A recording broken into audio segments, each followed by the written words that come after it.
Most new forms of entertainment over the course of the history had glorious beginnings. Whether it was a radio, small-screen TV or big-screen movies, they all embraced the creativity upon their birth. However, as the time went on and such forms became more and more common in our daily lives, the big companies have begun to seize the opportunity to make big buck. As such, the average quality of entertainment slowly began to decline in favor of quantity and accessibility. Video games are no exception to this trend, and it became progressively more noticeable over the past couple of years. We are at a point in time when releasing half-finished products, overabundance of microtransactions in fully priced games, and creative bankruptcy became almost normal. Of course, there are exceptions to this, and there are still some quality titles being released, but those are way too few and far between, especially judging by the fact that the AAA industry grew to an enormous proportions, rivaling Hollywood in terms of both annual income from the sales and financial investments that go into the biggest franchises on the market these days. Yet despite the rising profits of the big companies, the quality of their products has been on a steady decline for quite some time. The introduction of early access, live service and in-game stores meant that the developers no longer had to present the audience with a fully finished product at launch, and the publishers were all too eager to exploit that fact to get their hands on our wallets sooner than ever before. Meaningful post-launch expansions that gave a new life to already finished products have turned into simple skins, recycling of the old content, or access to features which were previously a given. Despite the pushback against these practices from a sizable chunk of the gaming community, in time more and more people started giving in, allowing the big corporations to introduce progressively more predatory practices.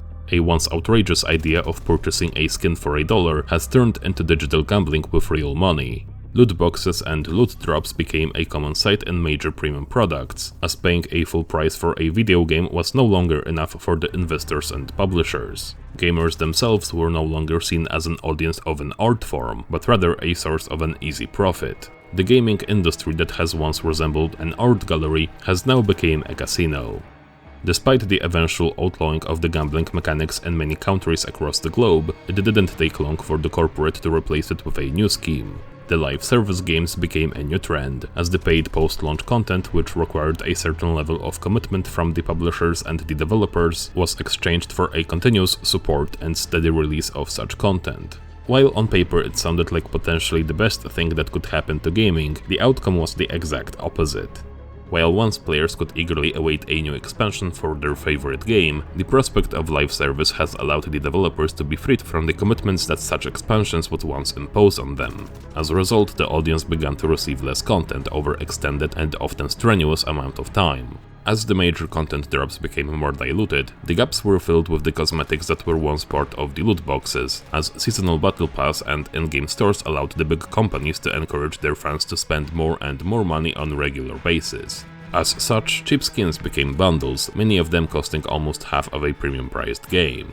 Understandably, the games became more expensive to make over the decades, but the revenue they generate has also risen to epic proportions. The biggest corporations are now making literal billions of dollars in mere months, while delivering the products of less value than ever before.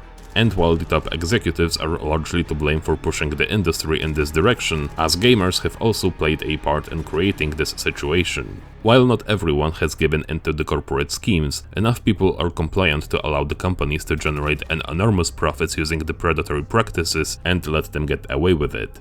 In the end, no matter how much backlash, complaining, review bombing or constructive criticism we can give, it is the corporate revenue that drives this industry as it does with any business. The state of the AAA gaming industry won't improve by us typing a negative review after spending $70 on a game, $30 on a multiple tiers of a battle pass, and $100 on a bunch of bundles. The only way we can force a change in this industry is by voting with our wallets.